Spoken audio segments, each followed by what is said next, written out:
Assalamu alaikum ji. I hope you are doing good. This is Advocate Usman Abid and you are watching the law session. हम land revenue act पढ़ रहे हैं. इसमें हम section 87 तक complete कर चुके हैं. आज हम सेक्शन 88 से सेक्शन 91 तक कंप्लीट करेंगे. सेल ऑफ होल्डिंग, ये नेक्स्ट मेथड है कि अगर एरियर्स हो, बकाया जात हो किसी होल्डिंग पे, तो उसको सेल आउट भी कर सकती है गवर्नमेंट. ये तरीका बताया गया है इसमें. The section states when an area of land revenue has accrued and the foregoing processes are not deemed sufficient for the recovery thereof, कि जब बकाया जात है और जो फोरगोइंग प्रोसीजर्स हमने पढ़ चुके हैं कि अटैचमेंट हो सकती है, अनलमेंट हो सकती है, अरेस्ट किया जा सकता है, जितने भी प्रोसीजर्स हम ऑलरेडी पढ़ चुके हैं सेक्शन 81 से सेक्शन 87 तक, वो उनके थ्रू रिकवरी नहीं हो सकती, वो सफिशेंट नहीं है. तो फिर क्या होगा? The collector with the previous sanction of the Board of Revenue may, in addition to or instead of all or any of those processes and subject to the provisions hereinafter contained, sell the holding in respect of which the area is due. तो जितने भी पिछले processes हैं उनके substitution में या उनकी addition में ये प्रोसेस भी अडॉप्ट किया जा सकता है कि होल्डिंग को सेल करके बकाया जात रिकवर किए जाएं. लेकिन इसमें एक बात इम्पॉर्टेंट है कि यहाँ पे कलेक्टर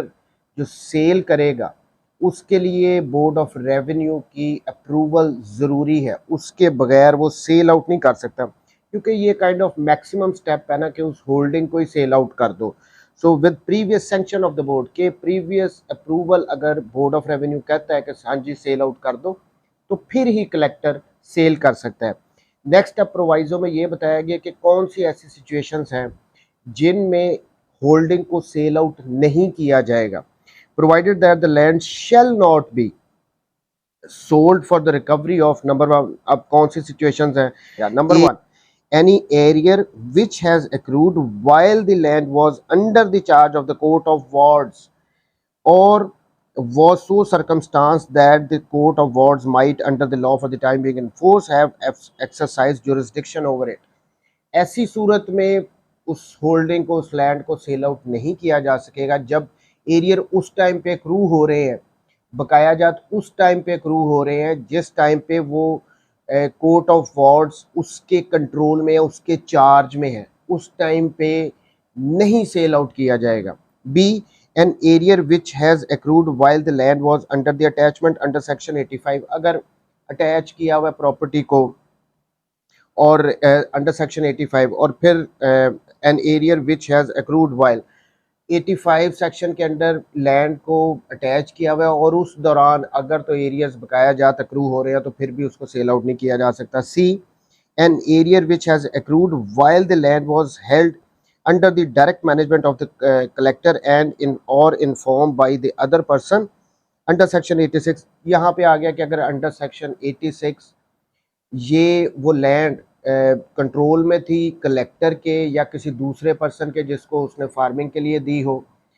अंडर सेक्शन 86 जहाँ पे उसकी एनल किया जाता है असेसमेंट को, सेक्शन 85 या सेक्शन 86, इनके दौरान भी अगर अक्रू हो रहे हैं बकाया जात लैंड रेवेन्यू के, तो प्रॉपर्टी को सेल आउट नहीं किया जाएगा. सो ये था section 88. Section 89, effect of sale on encumbrances. ये जो लैंड सेल आउट की गई है, इस लैंड पे जो चार्जेस थे, फॉर इंस्टेंस इस पे इससे रिलेटेड अगर कोई कॉन्ट्रैक्ट्स हैं, किसी पर्सन की लाइबिलिटीज़ हैं, उनका क्या बनेगा? सबसेक्शन 1, लैंड सोल्ड, जो ये लैंड जिस पे एरियाज थे उसको जब सेल आउट किया जाएगा, land sold under the provisions of section 88 shall be sold free of all इनकम्बरेंसेस. जितने भी चार्ज हैं, जितनी भी लाइबिलिटीज हैं, जितने भी कॉन्ट्रैक्ट्स हैं, व्हाटएवर,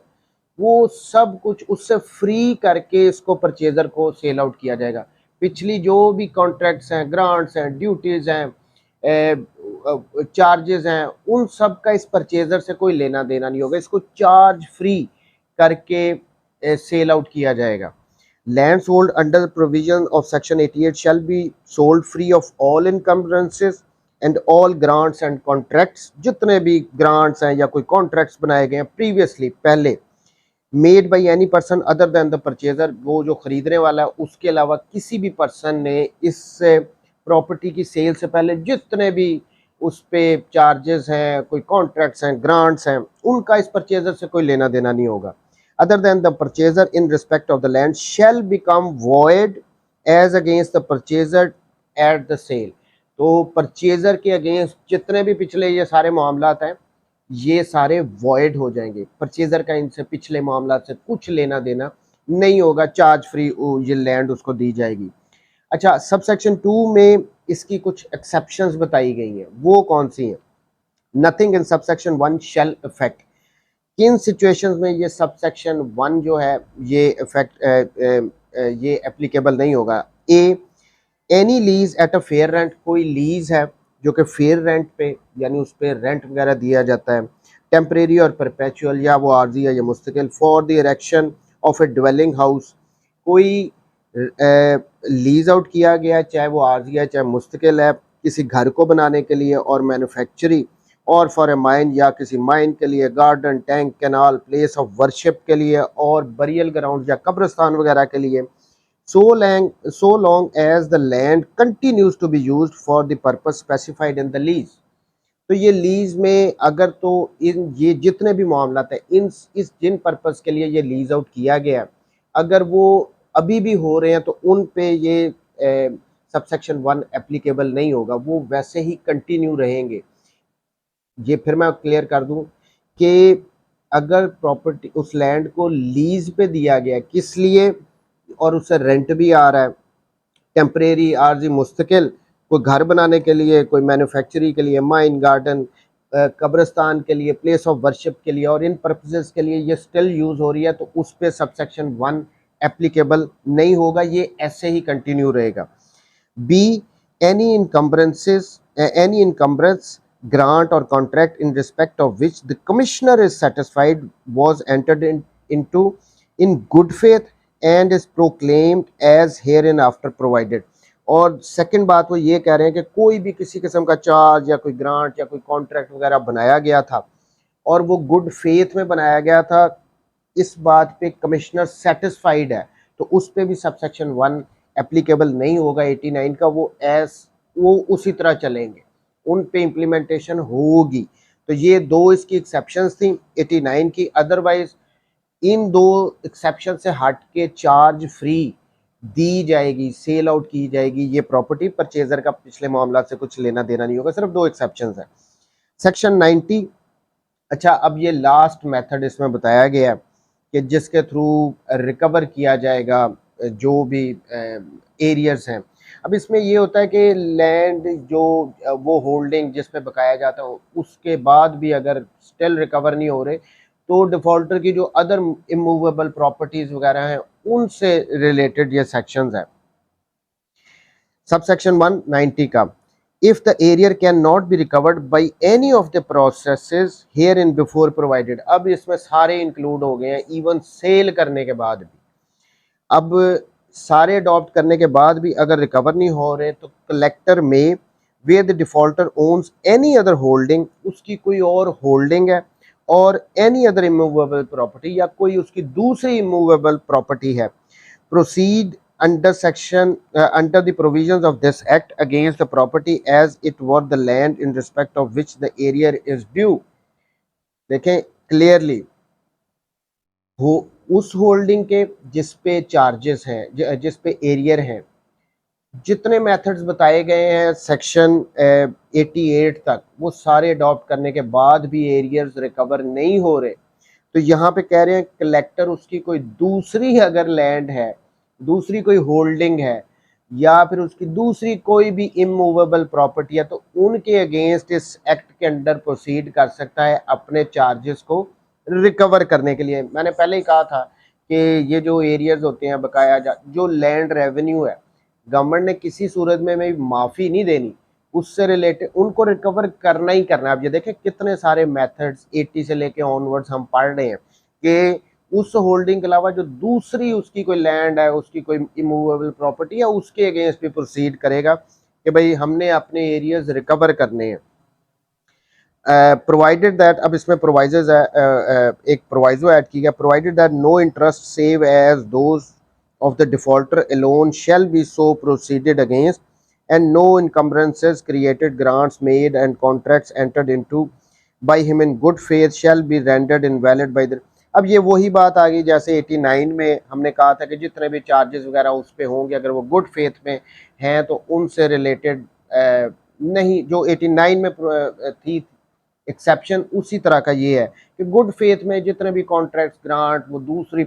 लैंड से रिलेटेड भी हैं वो उसी तरह स्टिल रहेंगे। Subsection 2, when the collector decides to proceed under this section against immovable property other than the land in respect of which the area is due, he shall issue a proclamation prohibiting the transfer or charging of the property। तो वो बाकायदा जब decide हो गया कि दूसरी movable property के against या होल्डिंग के अगेंस्ट हमने प्रोसीड करना है तो पहले तो वो प्रोक्लेमेशन उसकी करेगा और साथ रोक देगा कि भाई आप इसको ट्रांसफ़र नहीं कर सकते किसी भी दूसरे पर्सन को, या इस पे किसी किस्म का भी चार्ज आप क्रिएट नहीं कर सकते। ये रोक दिया जाएगा कि भाई अब हम इसके अगेंस्ट करने जा रहे हैं, आप इसको सेल आउट नहीं कर सकते, किसी भी तरीके से किसी दूसरे को आप ये ट्रांसफ़र नहीं कर सकते। Subsection 3, the collector may at any time by order in writing withdraw the proclamation, किसी भी टाइम पे कलेक्टर विदड्रॉ कर सकता है, लेकिन किन सूरतों में ये विदड्रॉ करेगा proclamation. The collector may at any time by order in writing withdraw the proclamation and it shall be deemed to be withdrawn when either the arrear has been paid. पहली बात है कि अगर तो ये सेक्शन 89 में वो प्रोसीड कर रहा है दूसरी मूवेबल प्रॉपर्टी के अगेंस्ट, तो विड्रॉ अगर तो एरियर जो बकाया जात थे वो पे अप कर दिए गए हैं डिफ़ॉल्टर की तरफ से, तो ये समझा जाएगा कि भाई ये जो प्रोक्लेमेशन दी गई है अदर प्रॉपर्टीज़ के अगेंस्ट वो विड्रॉ हो गई है, डीम्ड, वो समझा जाएगा क्यों पे अप कर दिया। मेन मकसद तो यही था ना कि एरियर्स उससे रिकवर करने हैं। और the interest of the defaulter in the property have been sold for the recovery of the arrear, या ये भी समझा जाएगा कि भाई जो उसके इंटरेस्ट थे वो सेल आउट वगैरह कर दिए गए हैं। Subsection 4, any private alienation of the property or of any interest of the defaulter therein, whether by sale, gift, mortgage or otherwise made after the issue of proclamation or before the withdrawal thereof shall be void। Clear words में यहाँ पे कह रहे हैं कि भाई जब एक दफ़ा प्रोक्लेमेशन हो गई है उसके बाद किसी भी मोड से अगर वो ट्रांसफ़र की जा रही है privately through gift, sale, exchange, whatever जितने भी मोड्स हैं उनके थ्रू अगर वो प्रोक्लेमेशन के बाद की जा रही है तो वो सारी ये वॉइड होंगे क्योंकि अब तो उस प्रॉपर्टी के अगेंस्ट प्रॉपर्ली प्रोसीड कर रहे हैं ना। Subsection 5, in proceeding against the property under this section the collector shall follow as nearly as the nature of the property may admit the procedures prescribed for the enforcement of the processes against the land on which an area of the land revenue is due। Subsection 5 में basically ये कहा गया है कि ये land जिसके against proceed किया जा रहा है इस पे तो चार्ज, इस पे कोई एरियर नहीं थे, तो इसके अगेंस्ट वो सारे प्रोसेसेस जो हम पीछे पढ़ के आ रहे हैं रिकवर करने वाले, वो जिस तरह ज़रूरी होगा उनको ही कलेक्टर फॉलो करेगा अपने एरियर्स को रिकवर करने के लिए। तो वही सारा वाला जो भी पीछे पीछे हम पढ़ के आए हैं वो सारे प्रोसीजर्स अडॉप्ट किए जा सकते हैं इस प्रॉपर्टी से, इस लैंड से एरियर्स को रिकवर करने के लिए। Section 91, remedies open to the person denying his liability for an arrear, कि ऐसा एक पर्सन जो कि डिनाई कर रहा है कि उसके एरियर बकाया जात नहीं है तो उसके पास क्या रेमेडी अवेलेबल है। Notwithstanding anything in section 79, when proceedings are taken under this act for the recovery of an area, जब भी proceedings initiate कर दी गई हैं किसी person के against कोई बकाया जात की recovery के लिए, the person against whom the proceedings are taken may, if he denies his liability for the area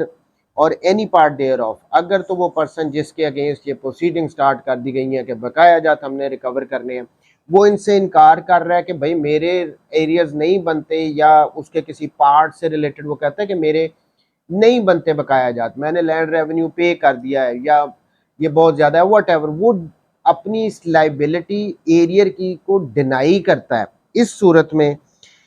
and pays the same under protest made in writing at the time of payment and signed by him or his agent। लेकिन वो उसने पे कर दिए हैं, वो कह रहा है कि भाई मेरे पे कोई लाइबिलिटी नहीं है, कोई एरियर नहीं है, लेकिन फिर भी वो पे करता है और इन राइटिंग अंडर प्रोटेस्ट कर रहा है पेमेंट कि भाई मेरे बनते नहीं है लेकिन मैं आपको पे अप कर रहा हूँ, या उसका कोई agent under protest in writing उनको पे अप कर रहा है अपने बकाया जात को।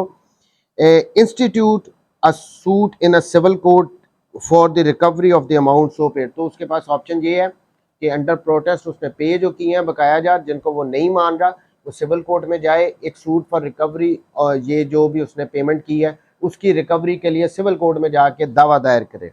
Subsection 2, a suit under subsection 1 must be instituted in a court having jurisdiction in the place where the office of the collector of the district in which the area or some part thereof accrued is situated। Sub section 2 में basically ये कहा गया है कि